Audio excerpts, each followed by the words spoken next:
Hey, it's Diego with AimShoot Develop, and today I'm talking about this camera, the Lomo Apparat, a new wide-angle 35mm film camera put out by Lomography. I'll be talking about this camera's features, plus showing some photo examples. So if you like this kind of content, make sure to follow. Alright, let's get into it. This is a very simple camera with a lot of features. Switching on the camera unlocks the camera shutter, so there's no accidental exposures, and the B is for bulb mode. And when you turn the camera on, this little jewel will illuminate, telling you that the flash is ready. Pushing it down will turn off the flash. On the side here is this little slider for your color gel filters. You'll also be able to swap out the top two with the other color gels provided. You can take them out completely or push it up all the way to get just a regular flash. I would say that this is probably my second favorite feature of this camera.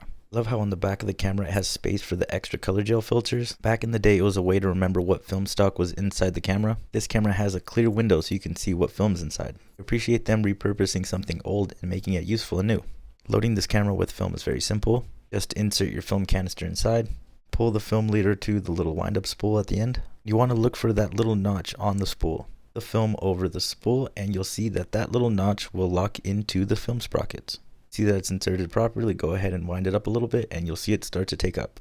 Be sure, like me, just go ahead and wind it up a little bit to make sure that it's properly seated. You'll continue winding and shooting the shutter a few times till you get to the first exposure. Now that I've gone through the basics, let's talk about some of the more creative aspects of this camera. First of the bunch is this camera's close-up lens. This lens will allow you to get up to 0.2 meters away from your subject. Photo was taken with this lens and it lets you get really close up to your subject. That's literally me. Next lens is this kaleidoscope lens, which is pretty self-explanatory. It lets you get a bunch of different angles. So this is a double exposure using two different flash color gels while also using the kaleidoscope lens. This is what I mean by the camera's simple but has a lot of features. I'll talk about how to do this in a bit. It also comes with a splitzer and this lens cover. To put on any of the accessory lenses, just go ahead and line it on the top and push down.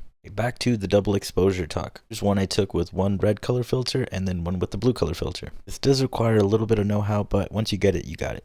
Okay, so you're ready to shoot. You winded the camera up and the flash is ready. I took my first photo with the red color gel filter. I swapped it to the blue one and then hit the multiple exposure button.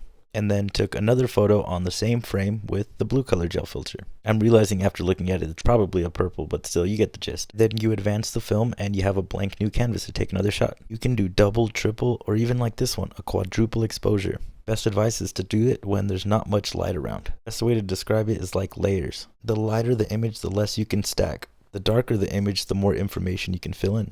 But as much as I like to do the creative stuff, I like to just take everyday photos as well. All of these images are from the same roll of Lomo 800 film.